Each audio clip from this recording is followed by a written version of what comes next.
Yeah. So Got it.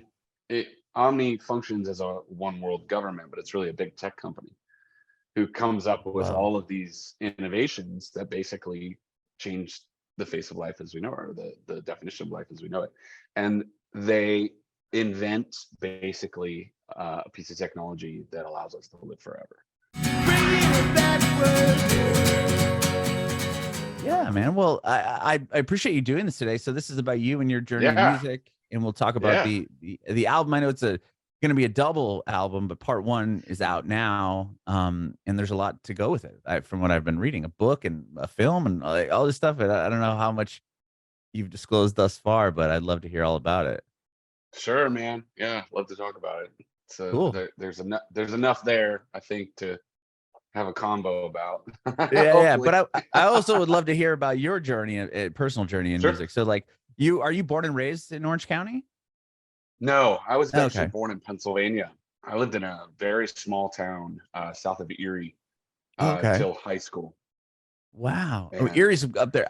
My family's from Cleveland. I know Erie's like right on the border there of Ohio, I believe, yeah, right? yeah, lake effect. So Yeah. I was in the lake effect. You talk about snow, man. Brutal, I bet. We had crazy winters and snow days every year. Yeah, that was the thing you prayed for every time it snowed. Yeah, You're just exactly. like hoping for the snow day, and once in a while you get them. Most of the time you don't. But My I some of neighbor, my go ahead. go ahead. I didn't mean to cut you off. No, it's okay.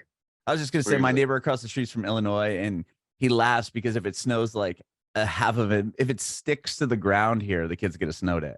They're like snow day. Yeah. He's like, dude, it would snow 2 feet before they'd give us a snow day. Totally. Totally. That's the way it was, man. You had to get enough snow that the snow plows couldn't get it cleared fast enough for the buses. That Yeah. was the prerequisite. Or if you had enough snow where people couldn't get out of their driveways. Oh man. Yeah, here if it's just Uh, sticking to the ground, they're like, all right, we're gonna call it today. yeah. No, it Uh, was a little bit higher threshold on that one. for sure. So what was it like? I mean, besides the snow, what was it like growing up there? It was very rural. I joke with people. I say I grew up in the woods. Mhm. We had Amish people going by on horse and buggies, and Oh wow. yeah, we lived on an acre. You go behind our house, and it was real woods. I mean, there were deer and bears and all kinds of stuff. I didn't see bears very often, but they were there. They lived in that That's crazy. area. I had Wow. a lake walking distance down the street.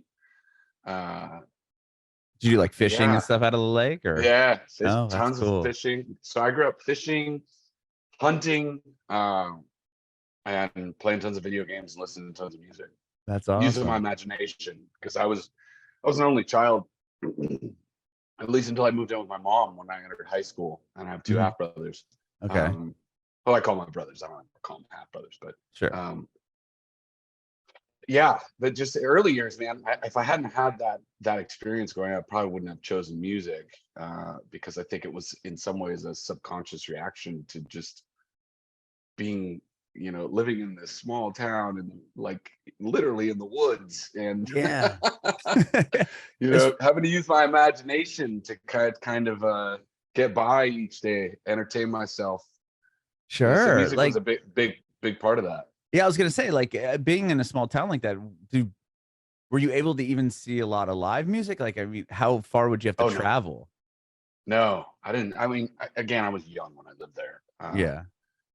So I moved out of my hometown when I was 14. So Okay. no, there's no such thing as live music. It was all Interesting. in here and on MTV. Sure. What about a So, musical household? You come from like a musical family at all? and this is the interesting part. So I grew up with my dad, my stepmom. No musical. My dad loved the Four Seasons. That was his band. Okay. So we didn't have a very diverse musical palette on that side of things. But whenever I would go visit my mom, who lived in Maryland, she was married to a musician. Oh, And so I was wow. exposed to tons of music when I would go visit them, like a lot of classic rock. Um, Gosh, everything from Queen to Led Zeppelin. Mhm. Um, so my exposure that side of things kind of helped light the fire a little bit. And my stepdad actually had a recording studio in the basement of their house, and also a practice studio. So That's like incredible. he played in bands, they would rehearse there, and so I was around a lot of that. And he allowed me to sing karaoke. Actually made a little demo, like that was my first recording experiences. He put on some songs that he knew that I liked and gave me a microphone and said, "All right, sing." And then he recorded me without me knowing. And he Uh-huh. said, "Here, it's your first demo tape." That's And awesome. yeah, so I was like 6 years old, 7 years old, or something like that. So those pieces of the puzzle were big for me. And Sure. as early as I could remember, I always loved music because it took you somewhere. Mm-hmm. So this is back in the days of vinyl and cassettes. Mm. And so, they would give me records, and I'd take them home to where I lived, to my dad's house, and always listening to records, always putting on tapes. The first single, 45 single I ever owned was Queen's "Another One Bites the Dust." I remember that. I think I was Oh, in kindergarten wow. when I got that record. Oh, And the man, that's first awesome. when I got a little older, the first actual tape that I ever purchased, I think my grandparents bought it for me, or was "Raising Hell" by Run DMC. I think I was in like fifth grade. And the first band I ever fell in love with was Beastie Boys, License to Ill. Really? Yeah, That's that interesting, was the especially from what you guys do now, or at least with Project 86. oh yeah. So classic rock. Then I got a little older, and it was like the era of Yo MTV Raps and all that. Mhm. So I was into all that, and then when I got into junior high, I got super into metal because all my Okay. friends they loved Metallica, Slayer, and Iron Maiden and all that. So anything that was extreme back Mhm. then, I found myself gravitating towards. Okay. What about like an Always. instrument? Were you ever put in piano lessons, or did you get a guitar at an early age or anything like that? No, I always saw myself as like a singer. Okay. So I never even bothered with trying to learn instruments. Interesting. Always saw myself as a singer. And then when I got a little older, I actually moved in with my mom, who lived in a suburb of Baltimore.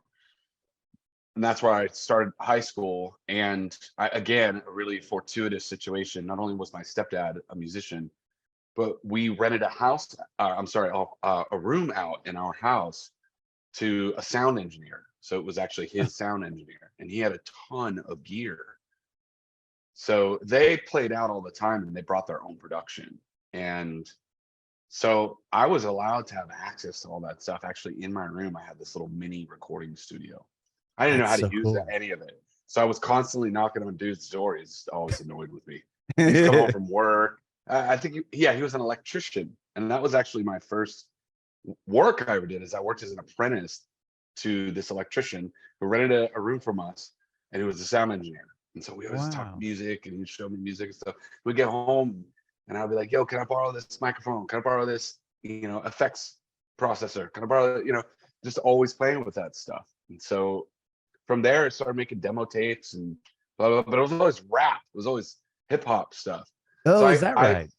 yeah, I would recruit buddies from class, and they would come over, and we'd have like jam sessions, and like I had turntable, mixer, all the stuff.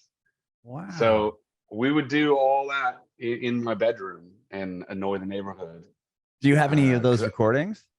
oh gosh, yeah, but if I ever showed those to the world, But that's that's like, some it's cool that you have them, right? some blackmail material. Yeah, I have VHS tapes. I have That's cassette awesome. demos. It's crazy. Yeah, we That's were so into it. cool. So with that, like, when do you start singing in like a band, or did you start a band in high school? No, so we moved around a lot. I ended up on the West Coast by my junior year. Um, And and is that when you when I moved to Orange County? Yeah, when I Okay. my fourth high school was Mission Viejo High School in Oh Orange yeah. County, Okay. and I actually went to school with a bunch of dudes that ended up in pretty successful bands. One of the guys in Lincoln Park was in my friend group Oh in wow. I was gonna school. say, I Yeah, remember, like, yeah, Mission Viejo High School. Oh, I know where Mission Viejo is, and I would imagine there's probably a lot of people in some sort of music industry yeah, aspect out of that area. That's yeah. cool. But I had kind of abandoned my musical dreams by that point, or at least I thought I had, Mm-hmm. because I think junior year rolls around, you're new at a new school again. You just kind of want to make friends. You don't want to be the weird guy who's into like metal and, you know, Yeah, that must have been rap and all that. hard to move around the bit. I mean, especially at that age, moving in junior year of high school and trying to there. I'm sure there's a lot of already totally tight knit groups of kids that Yeah, had that already, was the. they had moved. They've been at the school since maybe kindergarten. They've known the same kid. Yeah, in Southern California, especially in Orange County, I think that aspect gets a little bit exaggerated because people, I think, are a little bit more, they stick to their own circles, Right. a little bit more closely. So I ended up, though, getting in with a lot of music type people, again, fortuitously, at Michigan High School. Still didn't do anything, but again, kind of arm's distance from a lot of guys who ended up doing it as a career. Mm-hmm. And then when I got into college, some of those friends started inviting me to shows. I started going to local like hardcore shows and underground shows. And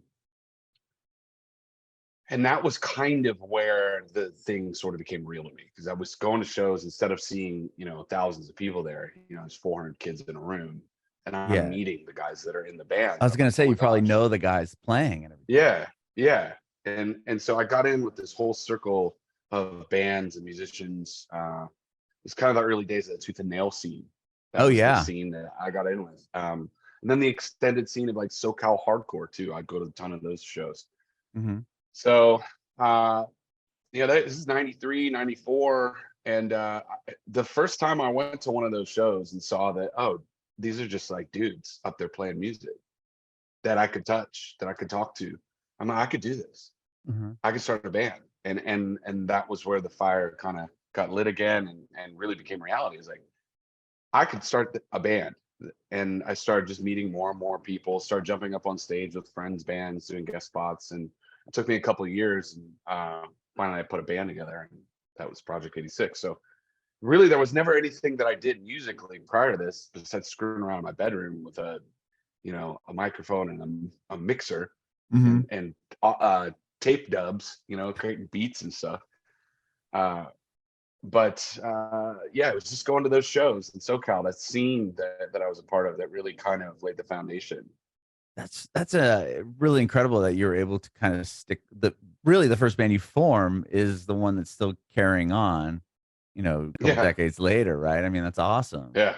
It's been a fun and interesting ride. Wow. And I always think, every time along the way, it's like, okay, this is going to be the last thing. And then we get to, a couple years goes by, and it's like, well, let's do another thing. Yeah, exactly. Well, okay. So once the band forms and you're playing out, I would imagine around Orange County area or Southern California, like at what point do you start just seeing more people show up? Like, was there, being in college and kind of taking on this at that point in your life, were you starting to see, like, at what point were you kind of getting some validation, or like that this is something I think I could do forever, or this is, feasible to do forever, versus like, okay, that was a fun, like, little hobby, but it's time to, whatever, pursue the electrician job or whatever that you were doing? So I always wanted to be serious about it. Okay. Because I guess that's just my personality. One, because if I'm into something, I want to do it with all my heart. Mm-hmm. Two, it's impossible to get people to commit to playing in a band if you're not presenting them with a vision, Right. So I spent a year when I first decided I want to put a band together, trying to recruit guys to play, and it was always like, yeah, cool, I'm in 5 other bands, or I could rehearse once a month. I'm like, I'm never going to get, these guys are so flaky. I'm never going to get anyone who's going to devote time to this unless unless I get my pitch right. You know what I mean? And the vision from the beginning was, this is a serious thing. It was never, I don't think that the thought ever crossed my mind of making it into a career. Okay. It was I'm all in on this because that's just what music. On the music, performing, Yeah. yeah, let's make some serious music, and let's have a serious live show. And that's the goal in and of itself. And then if we're good at those things, maybe we can put out a record or get signed, you know. Right. Wow. In typical But Nashville form, I don't know if you can hear it. It just started pouring. I could just hear like, oh, I like can't hear it. okay, Yeah. that's good. It sounded like someone shooting paintballs at my house. um, wow. Okay, so well, you guys got signed to Tooth and Nail fairly. I mean, maybe not super quick, but you were kind of a young band, right, when that happened? Yeah. So we went all out to make a big splash right away. So we Okay. wanted our first show to be a big blowout. And we promoted that thing like crazy. I mean, being in college, you have like a built-in Mhm. audience kind of. Mhm. So, and I went to school locally. The other guys also were promoting at their schools, and between our friend group and our schools, and just some word of mouth about, I was pretty good at creating hype Oh, that's back cool. then. Yeah. Um, we had like a few hundred people show up to that very first show. We were not the headlining band, but Whoa. I think there were 400 so people at that first show, and 300 probably 25 of them were there for us. I remember after we played, the room cleared out, but Oh we my made a big gosh. splash with the Yeah. first show, and we sucked, but like evidently we were good enough that people like bought into it. Everybody who came there for us, like that friend group, and there was immediately talk like, you guys are going to go somewhere. Mhm. So it built pretty quickly, and by you know I would say it took about a year before we were about to sign a record deal. It didn't take long. We Wow. had the right friends. We were in the right place at the right time. The sound we were trying to do was, there was no such thing as new metal or, Right. Yeah, you exactly. know what I mean? Mhm. Like we were fans of bands like Snapcase and Earth Crisis, and we liked Downset and Rage Against the Machine and Deftones, and we wanted to sit somewhere inside of all that stuff. Mhm. Helmet, and so it was always this like post-hardcore meets rapping a little bit, but still kind of hardcore thing. Mhm. Yeah, I mean, that was kind of But around like I think that like I know you guys you had a chance to work with POD quite a bit, right? Early on those early days. And we, they were like I'm from San Diego, so I remember seeing them like when they were playing yeah, churches and they yeah, had like, their CD on like a printed out piece of paper and you know what I mhm, mean? And that was when I saw them, I was kind of the same thing. Like that wasn't really a thing yet. Aside from like Rage Against the Machine, I guess would be a great example. right, Other than that. yeah, yeah. We ended up meeting those guys at this music festival in '97 and made friends, and we were close enough to one another that we kind of kept in touch after that. Mhm. And after we put out our first record, we ended up going on tour with them. They had us out. It was us, them, and Blindside, and Wow. that sort of became a thing. Those three bands and Living Sacrifice and a couple other bands, but we kind of had this group of friends that sort of came up together, and we ended up, yeah, kind of on that same trajectory, I think, in a lot of ways. I mean, our music was always a lot different than theirs, but Yeah, I'm we not saying both that you played. guys sounded the same, but to Yeah, have the like yeah, more like kind of the rapping and the yeah, heavy, yeah, together. You know what I mean? I didn't mean to yeah. compare you to them. No, no, no, no, no. But Yeah, for yeah, sure. yeah. Um, But yeah. but yeah, we were both from SoCal. We ended up being friends. Later on, we would, tour together, and we ended up being under the same management. And yeah, so in the early days, a lot of people knew about us because they, as we were getting to know them, they were just signed to Atlantic and blowing up. So we ended up touring with them. So there were a lot of connections that we made, or fans that we were introduced to because of that association, especially because of the touring that we did with them Mhm. back in the day. So again, it was kind of a fortuitous situation. They were kind of a really buzzworthy band around that time, and I think, because of the sound, because of the the time and the relationships, we really saw a pretty quick ascent, Hmm. to in a trajectory that was fast growth for our early career, which was really cool. I think we actually took that for granted because it kind of came pretty easily. Oh, it really? Yeah. Well, I mean, but you have to think about like getting that many people to show up on the first show and then having the people stick around. I mean, you can get 325 people to show up, and then if it was just terrible, it'd be like, okay, we did him a solid. Thanks Andrew for the invite, but we'll probably have plans the next time you play. You know what I mean? Yeah, we were good enough that those people stuck around and they told their friends, Uh-huh. and the buzz immediately was, these guys are the real deal. These guys are going to do something. And so friends became fans, and it was really fun to have our own audience in Orange County and Southern California that just grew and grew and grew Hmm. from the very beginning. I mean, that really laid a foundation for us to expand outward from there. Because when you get outside of your own region and you start touring, you have to win people over one by one. It's a little bit trickier. Yeah. And again, we had the benefit of, we jumped on Tooth and Nail. Tooth and Nail was on the rise.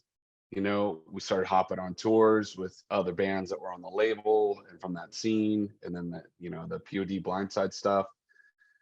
And yeah, that first record, it went really well. We got on some cool festivals, and we found ourselves after that first record in a pretty good spot.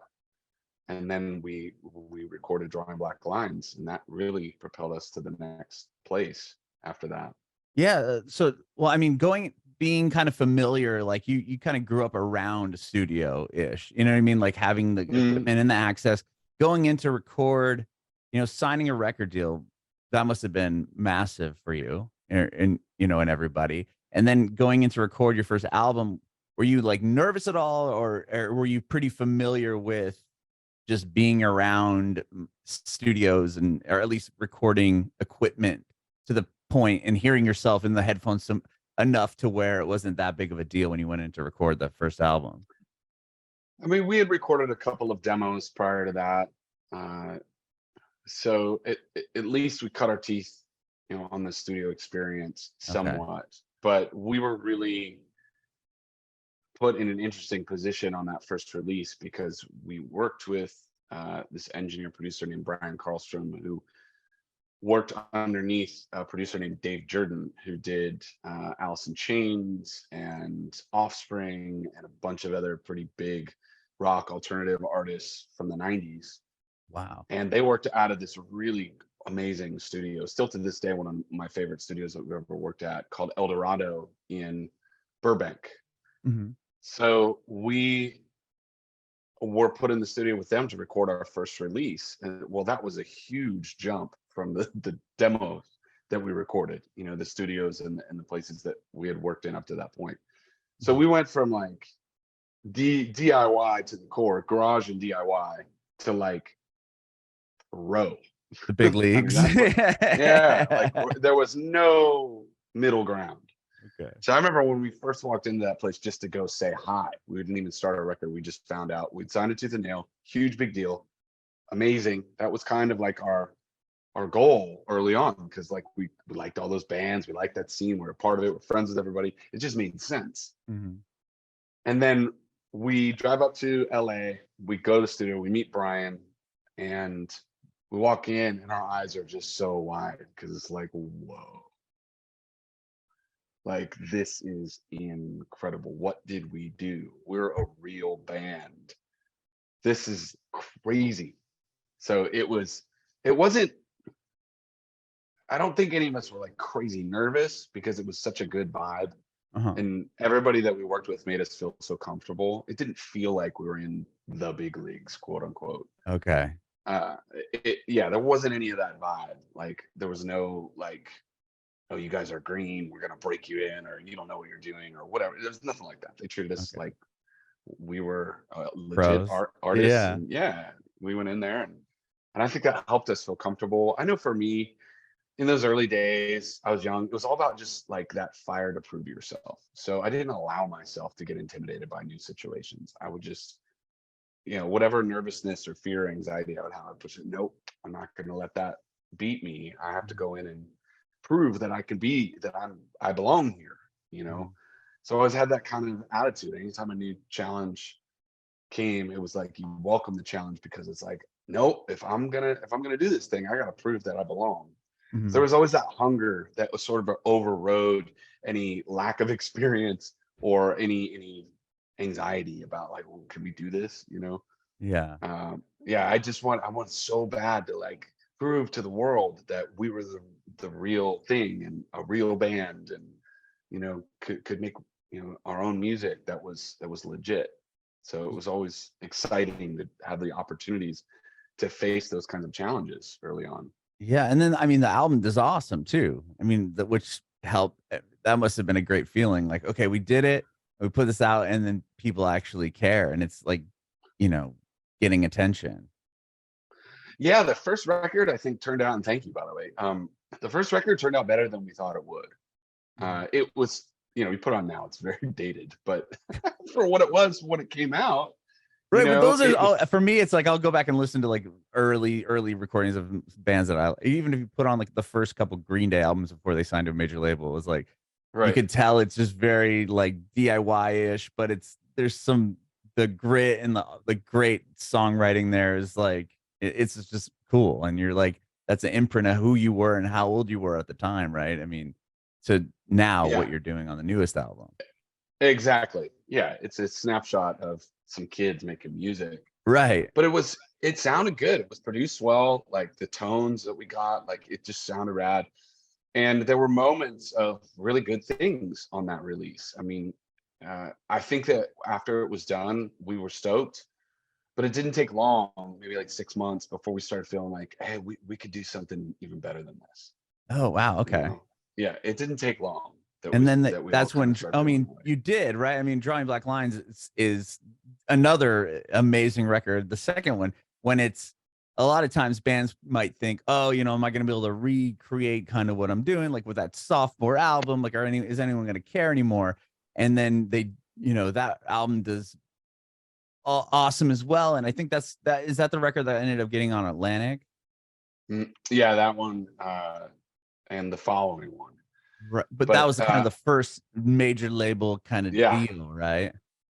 yeah, and I can say for sure, as much as the first record was, met our expectations and push past a little bit. Um, the thing that we felt after the first release was we wanted to do something that was a little bit more energetic, Okay. maybe a little bit more aggressive as well. And when we wrote those songs for Drawing Black Lines, it was really fast.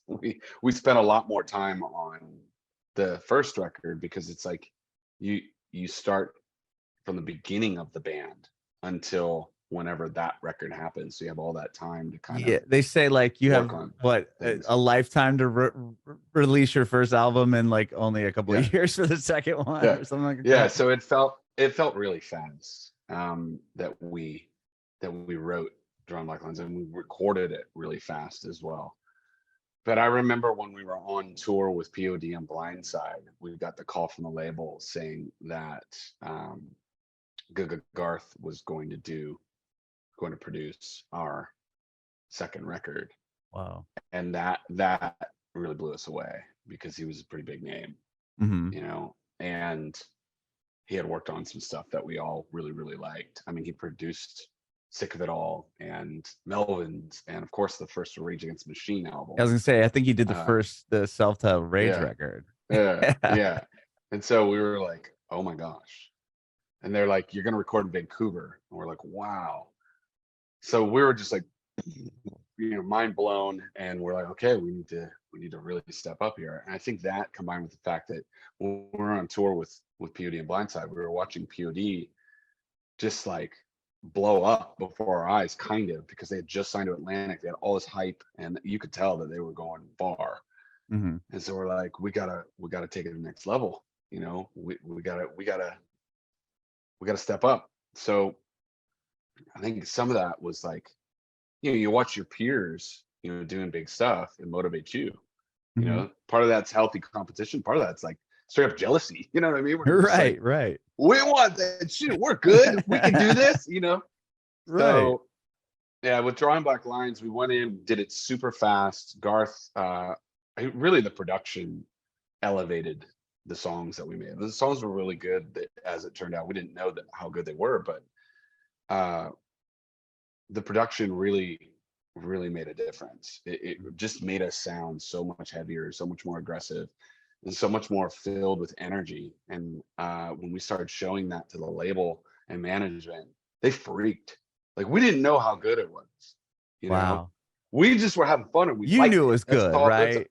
we knew it was good because we liked it. We Because didn't you know that guys liked other it, but you don't people. know what Yeah, anyone else, like, their no, opinion on anything, right? no. And that's always been the approach. Is like, let's just make something that we like Uh-huh. or I like.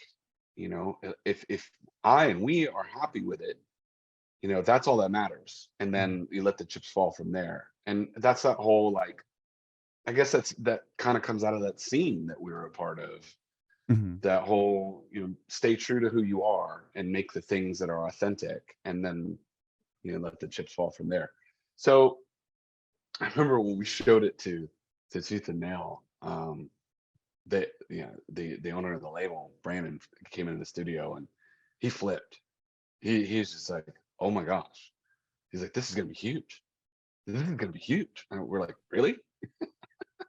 And then we showed it to management too. And I remember I didn't even send him a recording. I just put the phone up to my speakers at my house and played a couple songs. He's like, it's so heavy. He's like, this is the start of a long career for you guys. And I was like, really? It's like, That's awesome. so yeah. And then the next thing we knew, it was like, Brandon from Tooth and Nail is like, I just got off the phone with Craig Kelman, who was one of the co-presidents of Atlantic at the time. He still might be Mhm. uh, president of the label. He's like, I think they're gonna pick this up and license it. And we're just like, what? This is crazy. So next thing we knew, we're like, I mean, they were licensing it, but we were quote on a major. Right, yeah, because you guys recorded it through Tooth and Nail, and then they, Yeah, yeah, licensed the record from them. yeah, yeah. And so next thing we knew, we're flying to New York and Avenue of the Americas, you know, showcases all the stuff. And it really all happened fast. That must, And but, like, I mean, to looking get on a back, it was plane kind of going, easy. yeah, going to New York, like, that had to be, like, such a, like, kinda like the rock star-ish dream, you know what I mean? Oh, it was. Yeah, we went Yeah. from like still like kind of DIY world to like rock star world, Yeah, you know. And that's yeah, incredible. it was crazy. Yeah, and we released Drawing Black Lines, and that was a really fun time. It was a really cool ride. Mhm. And you We ended up did a going back to Garth right on the and the rest will follow, right? oh yeah, a Did few records that was a later. few Yeah. records later. I watched Hmm. the little documentary you guys. I found it on YouTube where it's like the Oh making of wow. it. Yeah, it was Okay. pretty Yeah. cool. Yeah. I think one of the highlights is he gets kind of bummed at me because I wrote a lot of lyrics in the studio on almost all of our records. Like Okay. even this most recent one, I would literally wake up the morning that I was to record a song and in bed write lyrics on my phone and then sing them in my car on the way to the studio. So I've always kind of done things that way, but I remember, yeah, he got kind of bummed at me, and it was on the documentary. We left it in there because it was like organic and real Yeah, and raw, yeah. you know. It was a Yeah, cool it's like, documentary. It's really cool to watch, kind of, and just see you guys, years ago, and kind of, yeah, going there. Like the album hasn't came, you haven't even recorded it yet. You're like in the process of doing it. It's really cool to see how you were able to. It's kind of like a imprint, kind of like we were talking about earlier with those demos and other things. Just looking back and being like, wow, that was cool. This like moment we had. yeah. I mean, every chapter of the band along the way has been unique, and I think we've been pretty diverse and intentionally so along the way sonically, and that sort of parallels, you know, what was going on you know, in the band, around the band, in the world at the time. And, you know, you do the same project, for lack of a better term, for such a long time, and you know, there's so much evolution that takes place, and we've Sure. been in and around like the various incarnations of the music industry, you know, over that time, and you know, career and the shape of the way you do things has evolved and changed so much during that time. Looking back on those eras, is just like, this is a foreign planet, you know. Right. It might as well have been the 1950s, Yeah, now it's like, you know, you almost know. like a Jurassic thing, because you don't need Yeah, to go into a $1 million studio to record a record that's gonna no, do amazing, right? I mean, it's just you could do it with your laptop and a USB mic, and it's which is insane what you can kind of do now. sad.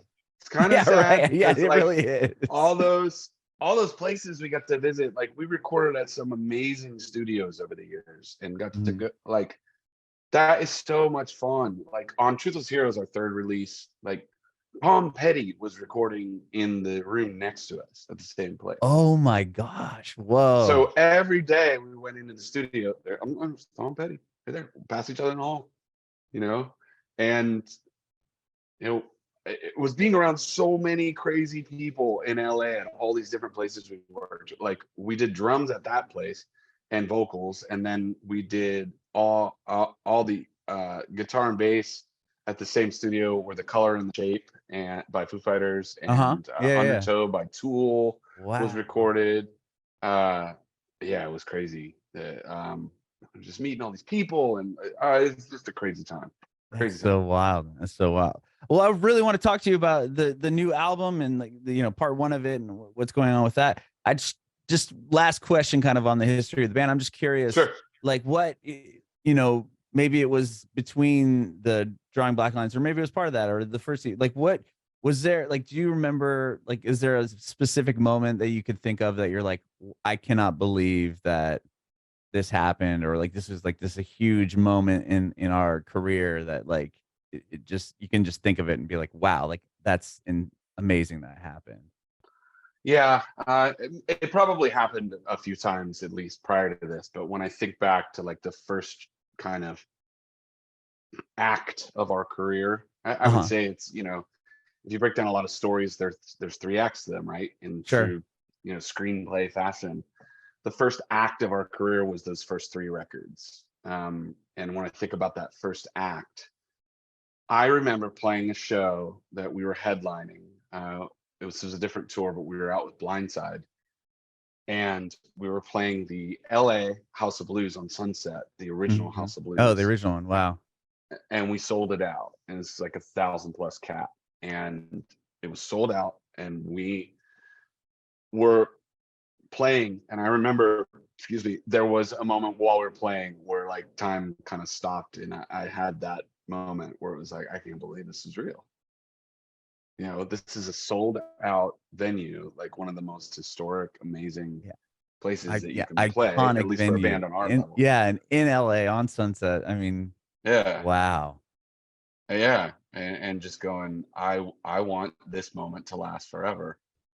You know, and I remember thinking that when we were on stage, well, the whole day, I remember the whole day very vividly. And yeah, it was one of those moments where it's just like, I wish I could hold on to this forever, That's because so this is the cool. greatest feeling in the world. Yeah. Wow. Well, now that you broke it out into three acts, we're probably in act three now, I would imagine, or hopefully Yeah. maybe Yeah. still two. Yeah. Or, But well, yeah.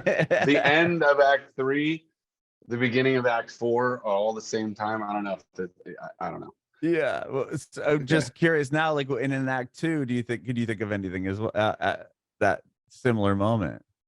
Act Two was just hard Yeah.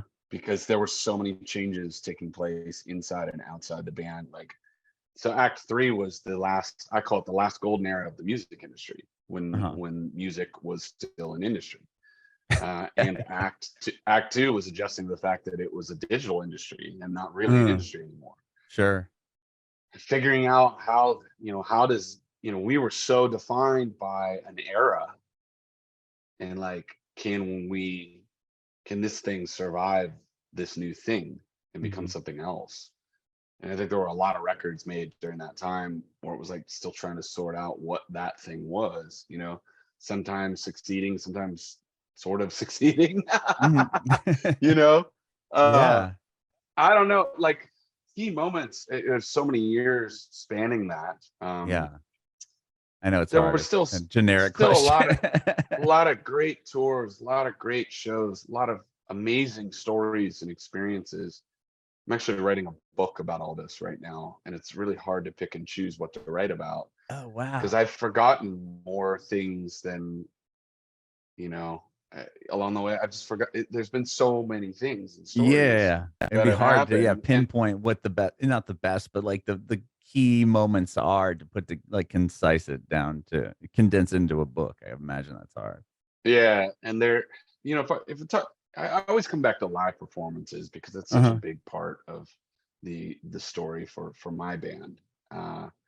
I remember playing a show in 2010 in this random city in, I don't remember what province it was. It was in Canada. It was this outdoor show at this like fairgrounds, and it had every makings of a dud show. And we always had a really vocal Canadian fan base, but we just really didn't tour that much up there. Mhm. And we were booked to play this event. It was in the middle of Canada. It was in the middle of nowhere in Canada.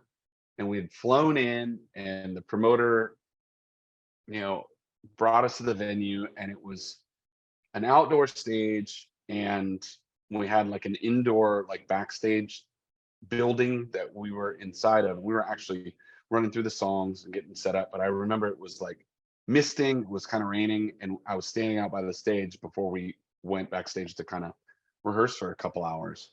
And I was like, oh, there's gonna be two people here. This is gonna be a dud. And we did our deal. We didn't stick our heads out and come out for air for a long time until it was almost time to play. And finally it came, you know, when we were outside prior to that, you know, it was light outside, and when it came time to play, it was dark. So, you know, we stepped out to walk onto the stage, and it looked like we were transported to like a different time and a different era, because we walked up on the stage and there was this sea of people, and they were all there to see us.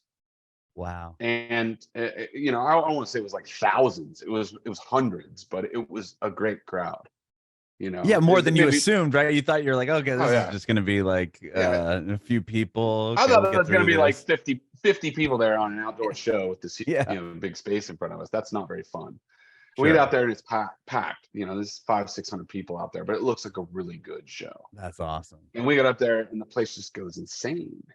And like just people staged out and just climbing on each other. And like I was out in the crowd and like, oh, it was just nuts. Then we get off the stage and like we go over to the merchandise area, which is kind of what we always do. And it felt like we were the Beatles or something. Like we just got mobbed. Like it was crazy. Like there's a girl coming up to me crying that she got to meet us, and like people are like grabbing us to try to like take pictures, and like the whole place, like we sold through all the merch that we brought in like 5 minutes, and like it Wow. was great. It really felt awesome. So this was this is many years after like those early years Sure. where we saw all that great stuff. But at every step of the way, there were moments like that, you Yeah. know, where it was like, oh gosh, yeah, this thing's still really special to people, you know, even It's yeah. the further we get, the further we go, there's just these moments. It's not always like that, but Uh-huh. there are moments where it's like, oh yeah, this thing has meant something, you know, not just to me, not just to the people who participated in it, But but yes, you know, thousands upon thousands of other people. yeah, and yeah, it's been a really interesting ride for sure. Super It's thankful. I hope yeah. that comes across. No, no, no, Um, definitely. That's amazing, man. And you guys, like I said earlier, you've been doing it for so long, and the fact that you guys are still, you know, putting out albums, not even not mm, only putting out an album because people aren't doing that as much anymore, but doing a mm, double album, which I think is even more awesome. So, yeah, we went so the opposite way. yeah, yeah. Yeah. So tell me about the new album. Like, I don't know. Correct me if I'm wrong. Is there there's a kind of different pieces to this, right? Where, you know, Yeah. so you tell me. I don't know. So it's always been like I'm checking a lot of boxes on this album cycle. sort of dream things that I've always wanted to do. Mm-hmm. I feel like there's one of two ways you can go when you're putting out something nowadays. You can kind of follow what has become the industry defined by short attention spans, where it's like you give people a single, or you Mm-hmm. drop two songs, and you just kind of do that perpetually. Or you can go the complete opposite direction and do something that's a little bit more immersive. And I've always been a fan of bands that take things further, because I want an immersive experience. That's what I like. So I've always been a writer. I've always been a fan of the visual medium. And I've always wanted to, one, create some sort of storybook or a piece of fiction surrounding a piece of music. And I've always wanted to do something that is film related surrounding that piece of music as well. And I've always wanted to do animated content, and I've always wanted to do a double album. So we're doing all of this together. Whoa.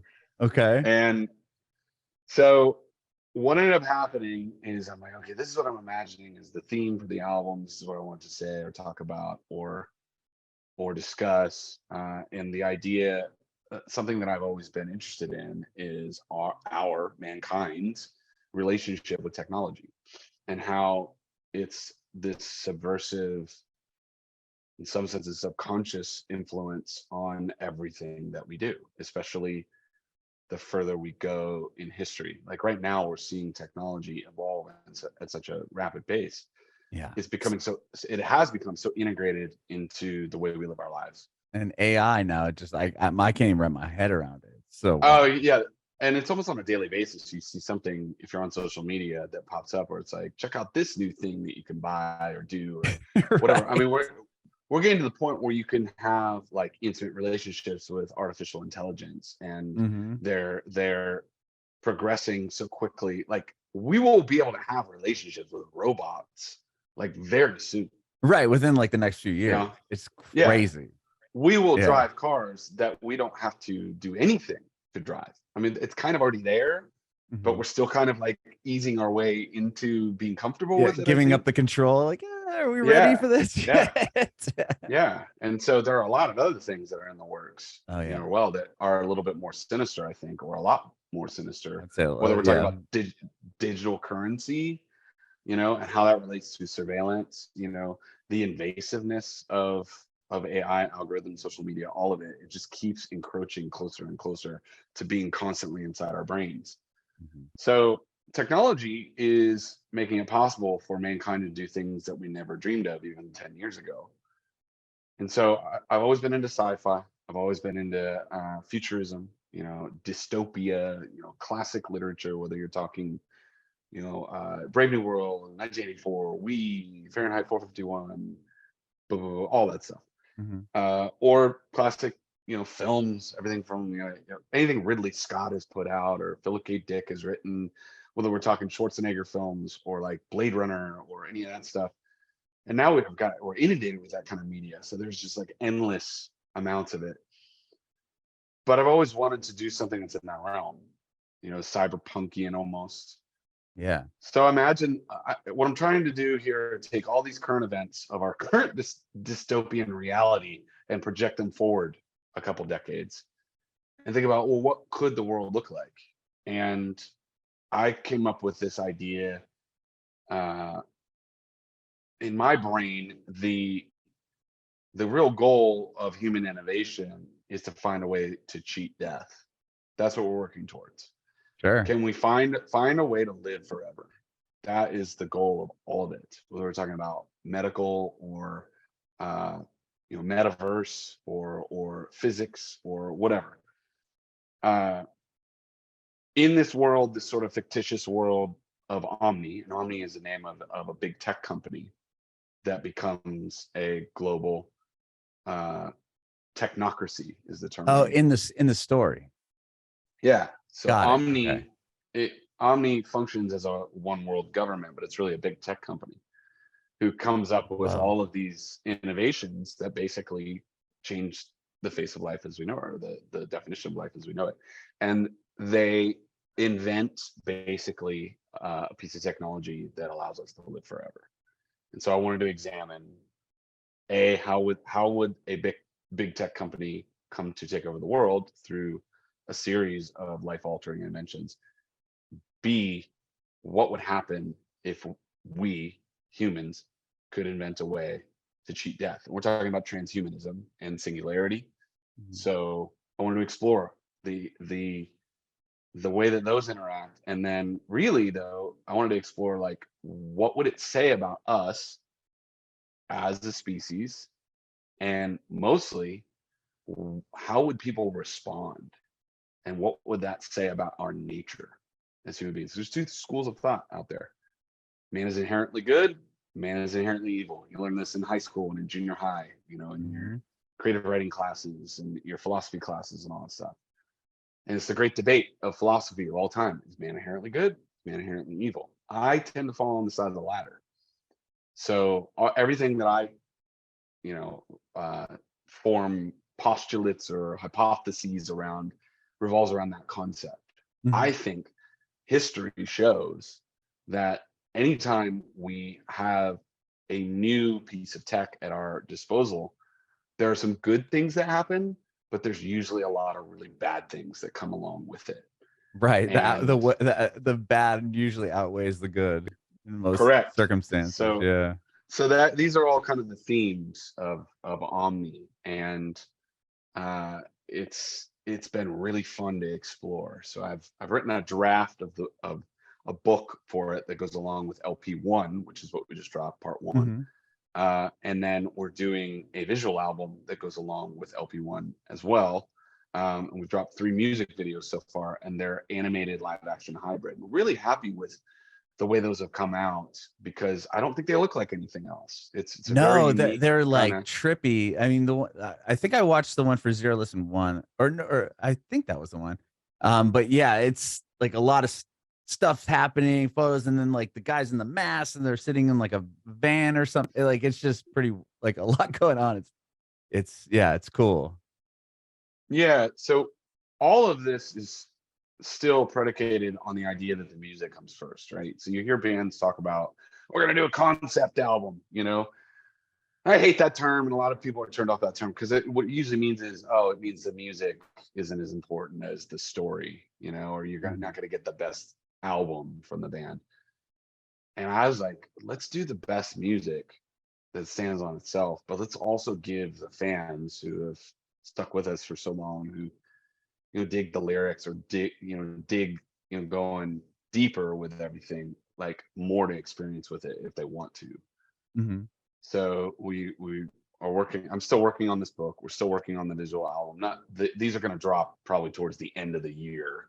Okay. We're going to Yeah, get all because I the was music curious out. because I mean, the video I watched is the 3rd song on the record, and I don't think you have videos for the first 2. So I don't know are the music videos that are currently out gonna be in the line of the story? Yeah, If that yeah, makes sense, my exactly. question. So it all fits Okay. together. But we're just dropping the music videos that we're dropping along the way are basically just teasers for the bigger Oh, piece. okay. So the whole piece is So gonna be complete, and it's not like you could play all the music videos together to create the whole movie or film. well, Can you? yeah, that's the idea, is that Oh, every okay. song has its own piece of visual content with it, and then it will be tied together by narration and other pieces. So there'll be Got it. like like a That's whole awesome. thing to it. So yeah, we've dropped tracks 2, 3, and 6 so far. But they're standalone music videos that Yeah, I guess that was my fit question. Those are into a standalone bigger music videos, piece. but then they're all going to be going to a bigger full project. So once the whole thing is out, could you play all the music videos in a row and have it Yeah, run? yeah, Okay, exactly. got But it. right now, people are only getting little bits of the thing, so they're like, I don't really know Sure. what's going on here, but it looks Right, really cool, and right, we like the music. right. You know, Cool. this is Yeah, yeah, weird. yeah. There's so many weird things. So yeah, the first video we dropped is about the Omni Corporation, who there's 2 heads of this corporation. There's this guy who's the public face of it. He's this like political military dude. and then there's the guy who founded the company, who's more of like a genius tech inventor guy, you know. And so in these music videos and in this film, I play the two bad guys. So one's like a fascist dictator kind of persona, and the other's like a sadistic scientist kind of. Yeah, yeah. It's kind of cheesy, but it's like fun. No, it's to cool, get and I mess didn't even with it, realize you that know? was you playing both parts. So when I have to go watch it back, Yeah. oh, that's cool. Okay, sorry, go ahead. Yeah, so I don't know, we're just having fun, like kind of in fleshing all of it, and like it's definitely you know, it's a cyberpunk animated kind of thing. So it's definitely like I tell people it's like sci-fi animated horror, basically, because there's Yeah. elements that are like really, really dark in it. But it's fun doing something outside the box, you know, like It's a really it's cool when you put concept. It's a really cool thanks, man. concept. Thank you. Yeah, there's so many bands and so many people putting out content. And it's like there are tropes that go along with playing heavy music. And I just wanted to do something, hopefully, that didn't touch on every heavy music trope that everybody always does. Like, let's do Right. something weird and wild and different, you Mhm. know? That's kind of the goal. No, I love the concept, and the music on the album is awesome. With the storyline, man. like when it comes to an end, like is part 2 gonna pick up, or is part 2 gonna tell the rest of the story? I mean, I guess is it the whole story gonna be concluded in the second album, or like how is it like at the end of the first album? Well, is it leave you kind of like on a cliffhanger, getting ready for the next record to come forward? There are elements to it that are definitely unresolved, but Okay, there is also a big satisfying resolution at the end of LP1. got it. And so the intention was, I put a lot of thought into this. So No, there's I'm sure you have. That's what I'm one of the curious. pieces of art in our package has this like triangle logo, and like actually, like you'll see in the first music video that we dropped, the crowd is like making this symbol that's like a triangle, Mhm. which is kind of one of the signifiers of the Omni Corporation. So it chose that as like a symbol because I imagine that the part one of the double album sits at the top of the triangle, and that's kind of the main piece of the puzzle, right? Mhm. And then at the bases of the triangle on either side, there are two EPs. One is a really, really heavy sounding EP. We called it the Brutality EP as we were like telling fans about it. It's not we're calling it, but like we refer to it as. Okay. So it's like 5 songs that are like super metal, like heavy, crazy, brutal. And then a second EP that's more like digitally influenced, because the album, there's a lot of like metal influence in there, but there's a lot of also like digital influence. I'm just into both. Yeah. So so one of the sonically kind of represent where the sound kind of comes together on the main record with the two polar extremes of the sound. And then the subject matter of the two EPs are the two like backstory origin story content of the two bad guys. Oh, cool. So I love that. That's so awesome. so yeah, we're still working on that right now. But Mhm. basically I just wanted to give people pictures of who these guys are. Yeah, You yeah. know, like No, it's cool. The this is scientist guy's super creepy. You pull the glasses off, he's blacked out eyes and just yeah. he's even got a mohawk. Like that's what threw me off from you. I'm like, wait a minute, he doesn't have a mohawk. Yeah. No, I was doing my best real life Dr. Eggman from No, Sonic. totally. Yeah. Oh, yeah. That's cool, That was man. the joke. That was the joke. It was That's like I was like, awesome. people are gonna make jokes about my goggles. I'm like, but what else would a dude wear in a lab? You know what I mean? Right, goggles.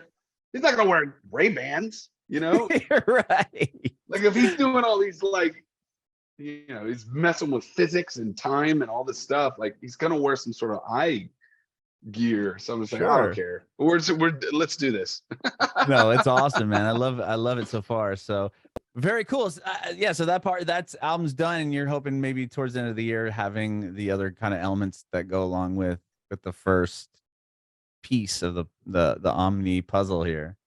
Yeah, so the release schedule basically this is what's a little bit more modern about the way we're trying to do things is, people want consistent content. They want not just one drop. They want stuff along the way. Sure. Keep them engaged, whatever. So we're gonna keep dropping music videos. Then we're gonna drop we call it LP2 Part 2 later in the year. So we'll have this wrapped up by about June 1st. Oh wow, okay. So soon. And we'll release that on streaming, late summer, early fall, which will be just about when people are starting to get ready for it. I'm imagining, they'll have some time to live with this release, and then when we get to that point, we release that on streaming, then we'll get into, doing album release content for the full double album in the fall. And then towards the end of the year, we'll drop the book and the film. Wow. So probably have the book done first, but we'll drop the film basically the end of the year. So, and then people have stuff to enjoy along the way, and then we'll play a bunch of shows. Sure. Probably in the next year. That's exciting. Next year.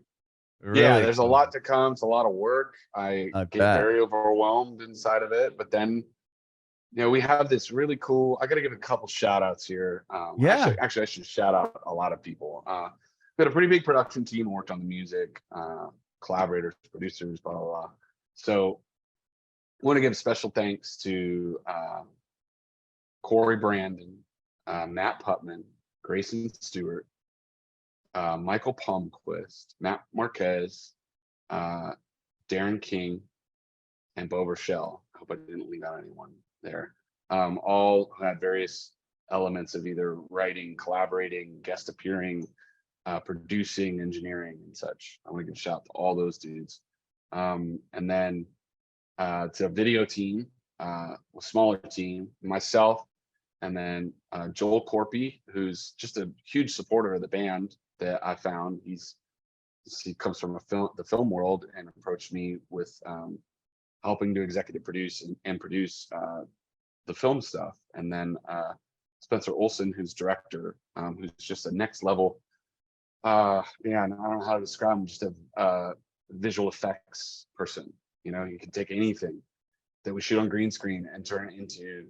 I can have the most wild idea of like, okay, then this dude's falling off this huge building, and then these guys are chasing him in cars that fly, and all of a sudden, okay, and then we've got it, So I want to give shouts to all those guys, and then I want a huge shout to all of our fans, but specifically our Patreon community, because none of this would be possible without our Patreon community. We're a really vibrant inner family of support on Patreon, a couple hundred plus people who listen to me talk to them twice a week on a podcast and give them inside scoops on everything that's going on with this thing. Out of which I've gotten everything from physical therapy to a group of dudes who made a fan-driven alternate reality game surrounding this. Whoa. This album that today we're recording this on album drop day for streaming. We're also dropping the ARG today. So that's awesome. They basically built it all on their own. I mean, I kind of consulted on it, just making sure that, they had all the lore and stuff correct, that we're being consistent with all of our stuff. But there's an alternate reality game that we're dropping today. And the website to get started is omnicorp.one, ONE. omnicorp.one, and it's a corporate website for Omni. And then you can actually apply to become an employee of the Omni Corporation, and then be a part of the drops, because there's 7 pieces of tech that we will be dropping that tie into the story, that have special pieces of content that you can, by solving puzzles, gain access to. That sort of makes the world a little bit more believable, a little bit more immersive. And there's also a social media platform where you can interact with everyone from the 2 founders of, the main founder and the face of OmniCorp, the 2 villains that are in the story, and then a bunch of different employees with titles and roles and personalities, and there's a lot to unlock in there. And so the fans have been driving this thing, and they did it. They approached me and were like, it was one guy. Give a shout out to my boy Tom Metzger. He approached me. He's like, "Why don't we do an ARG for this release?" I'm like, "Gosh, that's a lot of work, dude." I'm like, in order to do it right, like we got to get a team. So I put it out to the Patreon community, and they stepped up and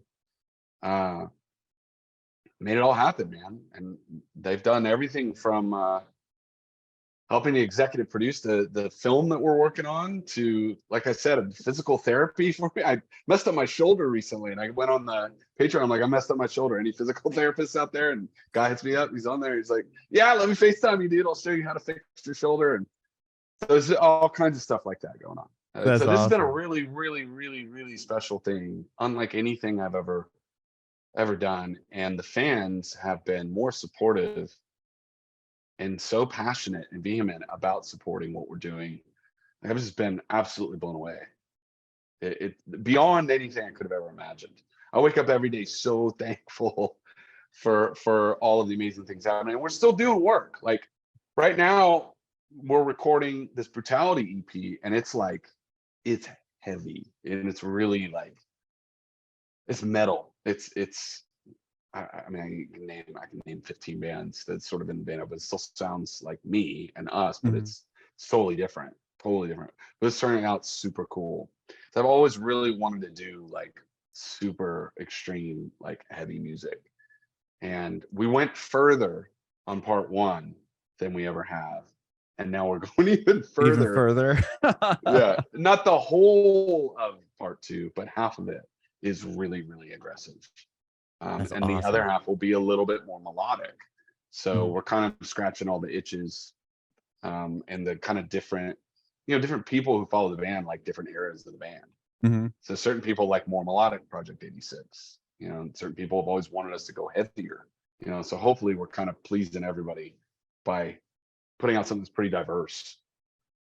I love it, man. Well, I cannot wait to see this, kind of form all together and the whole ending project. I mean, it's super exciting, man. I hope I make it to the end. And thank you so much, Andrew, for doing this, man. I appreciate your time today. I have one more quick question. I want to know if you have any advice for aspiring artists.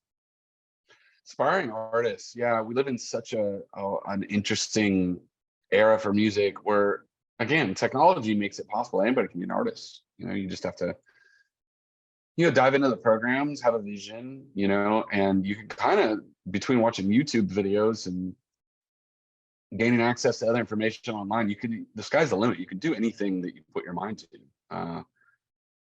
Really, though, the way to have a career as an artist is kind of the same old formula. It's, in my opinion, the artists that have actual careers and do things that last are the ones that find their own sound and do their own thing. They're not just trying to emulate their heroes, but they're trying to use their influences as a springboard into discovering a new voice. And so whenever you can find your own unique voice as an artist, that's going to put you in the best position to have a career. And whether we're talking singing voice or just the sound of the project, your sonic sort of identity. That's the thing that I always look for as a music fan. It's like, if I hear an artist that has their own thing, those are usually artists that I enjoy listening to. So that would be my little piece of advice. Bringing it back.